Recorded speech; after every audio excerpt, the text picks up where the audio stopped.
Hi friends, welcome to Vinmani kitchen. எல்லாருக்கும் வணக்கம்.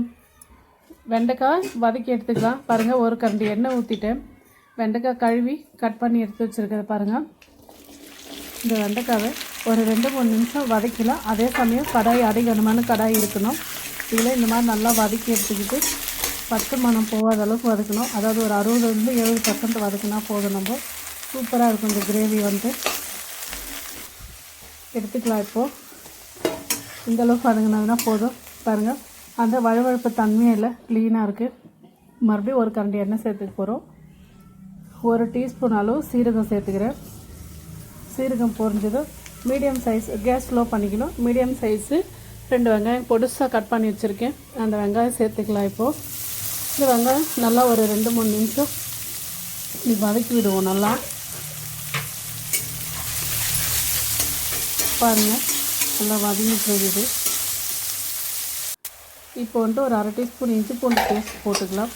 இதுவும் நல்லா வதக்கிடுவோம். அந்த லைட்டாக பச்சை ஸ்மெல் போகிற அளவுக்கு குட்டிஸாக 3 தக்காளி அது மிக்சியில் போட்டு லைட்டாக அரைச்சி சேர்த்துக்கிட்டேன். இந்த மாதிரி எண்ணெய் பிரிஞ்சு வர அளவுக்கு வதங்கினா போதும். இப்போ மிளகாத்தூள் சேர்த்துக்கலாம். மாமூலி குழம்பு மிளகாத்தூள் தான் 1/2 டீஸ்பூன் சேர்த்துக்கிறேன் நான். நீங்கள் உங்களுக்கு ஏற்ற மாதிரி காரம் சேர்த்துக்கலாம். ஒரு 1/4 டீஸ்பூன் மஞ்சள் தூள், உப்பு ஒரு 1/2 டீஸ்பூன் அளவு இருக்குது. அந்த வெண்டைக்காய் கரெக்டாக இருக்கும். இப்போ பாருங்கள், இந்த மாதிரி நல்லா வதக்கி லைட்டாக எண்ணெய் பிரிஞ்சு வரும்போது ஒரு சின்ன கப்பு தயிர், நல்லா புளிக்காத தயிர் சேர்த்து இதையும் நல்லா வதக்கி விடணும். வதக்கும் போதே நமக்கு நல்லா பாருங்கள், நல்லா எண்ணெய் பிரிஞ்சு வரும். எண்ணெய் பிரிஞ்சு வர அளவுக்கு நல்லா வதக்கி விட்டுக்குவோம். பாருங்கள், இந்த மாதிரி எண்ணெய் பிரிஞ்சு வரணும். நல்லா டேஸ்ட்டு சூப்பராக இருக்கும் நம்ம இந்த மாதிரி எண்ணெய் பிரிஞ்சு வர அளவுக்கு செஞ்சோம்னா. இப்போ வதக்கி வச்சுருக்கிற வெண்டைக்காய் எடுத்து சேர்த்துக்கலாம். சேர்த்துட்டு இதுவும் ஏன்னா இது ஏற்கனவே ஒரு 70% அளவுக்கு வெண்டைக்காய் வதக்கி வச்சுட்டோம்.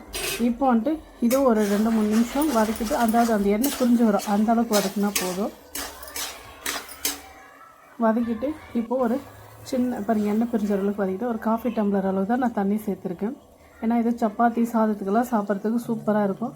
இப்போ லைட்டாக நல்லா வெந்துருச்சு பாருங்கள், எல்லாம் ரெடி ஆகிடுச்சு. கஸ்தூரி மேத்தி கொஞ்சம் சேர்த்துக்கிட்டேன் நான். உங்களுக்கு இருந்தால் சேர்த்துக்கலாம், இல்லைன்னா விடலாம், அது ஒன்றும் பிரச்சனை இல்லை. இப்போ கட் பண்ணி வச்ச கொத்தமல்லி கொஞ்சமாக சேர்த்துட்டு ஒரு 2 நிமிஷம் தொழுவிட்டு ஆஃப் பண்ணிவிட்டு போகிறேன்.